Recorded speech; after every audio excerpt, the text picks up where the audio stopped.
হ্যাঁ, আরেকটা খুব কমন জিনিস যখনই প্রশ্ন ওঠে কেন বাঙালিরা বিয়ে করছে না, বাচ্চা নিচ্ছে না, নিলেও একটা বাচ্চা নিচ্ছে, সবাই এক বাক্যে বলেন যে স্যার, ছেলে মেয়ের মানুষ করার খরচ অত্যন্ত বেড়ে গেছে। কারণ এডুকেশন ফুললি প্রাইভেটাইজ, একটু মধ্যবিত্ত হলেই তাকে প্রাইভেট স্কুলে দিচ্ছেন।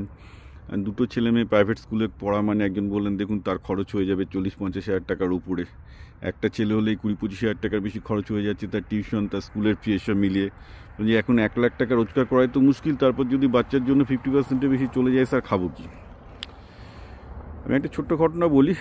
2022 সালে অ্যাকচুয়ালি চায়না সমস্ত প্রাইভেট টিউশনই বন্ধ করে দিয়েছিল, কড়া করে। মানে প্রাইভেট টিউশনি করলে চায়নায় 8 বছরের জেল। এখন আপনি কোনোভাবে প্রাইভেট পড়াতে পারবেন না। এর একটা মূল কারণ ছিল কিন্তু চাইনিজ সিসিসিপি কমিউনিস্ট পার্টি এই ডিকটেশনটা দেয় যে যে এই প্রাইভেটাইজেশনের ফলে, মানে এই প্রাইভেট টিউশনের ফলে একটা বাবা মার উপর বার্ডেন প্রচণ্ড বেড়ে যাচ্ছে এবং এটা আননেসেসারি। সবচেয়ে বড় কথা, এই যে প্রাইভেট এডুকেশনটা আপনার ছেলেটা পাচ্ছে, সে টিউশনি করে হোক বা প্রাইভেট স্কুল হোক, কোশ্চেন হচ্ছে যে বাচ্চাটার জন্য কি নেসেসারি? চাইনিজ সিসিসিপি পার্টি বলছে যে না, তারা সার্ভে করে বলছে এটা আননেসেসারি। আমিও বলছি ভারতে যেটা হচ্ছে আননেসেসারি, শ্রীধর ভেম্বু বলছেন আননেসেসারি। ভারতের পুরো যে এডুকেশন সিস্টেমটা, যার পেছনে আপনি যে বলছেন যে আপনি ছেলে করছেন এবং যার জন্য ছেলে পেছনে 30 থেকে 40 হাজার টাকা খরচ করছেন, তারপরে কি পাচ্ছেন? একটা বেকার ছেলে। 90% চান্স। প্রচুর ছেলে পেলে আমি আপনাদের মেসেজ দেখাবো, তারা বাবা মায়ের এক সন্তান ইংলিশ মিডিয়ামে পড়েছে, বা আমার প্রচুর টাকা খরচ করেছে, প্রাইভেট ইঞ্জিনিয়ারিং কলেজে পড়িয়েছে, লাখ লাখ টাকা খরচ করেছে, তারপর বেকার সন্তান। কেউ কেউ যাদের ভাগ্য ভালো আছে চাকরি করছে।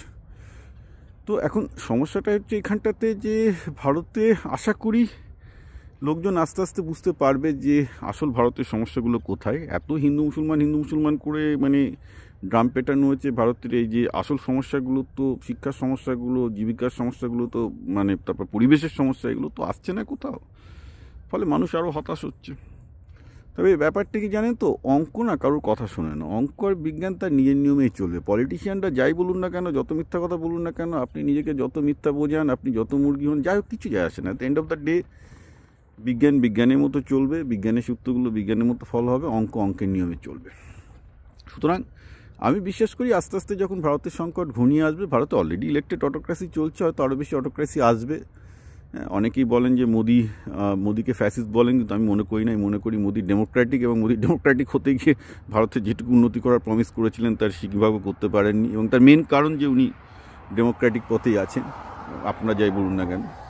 তো যাকে এগুলো খুব রূঢ় বাস্তব, ডেটাভিত্তিক বাস্তব, এই নয় যে আমি কোনো বাস কথাবার্তা বলছি।